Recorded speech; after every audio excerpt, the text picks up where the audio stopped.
സീതയ്ക്ക് കണ്ട ദൈവമേ രാമ ശ്രീയായി വാഴുവാനൊക്കുമോ ദേവ നീ എന്നിൽ വന്നു വിളന്നു പന്തിരതന്നെ പത്തുതിക്ക് കഴിയറിയട്ടെ പായ്മു പലകനെ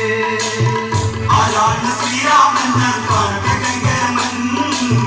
പ്രയമകം വെല്ലൊടിച്ചീശനം നിന്ദിച്ച കങ്കേമാ വെള്ളി കഴിഞ്ഞ കണ്ണുകൾ തീർത്തു ഇതിലാദിവാസികൾ കൈപ്പാക്കുന്നു ദശരഥ രാജന് യാത്ര പറഞ്ഞു ജനഗണം രാജന് കണ്ണു നിറഞ്ഞു പൊന്നോമനയ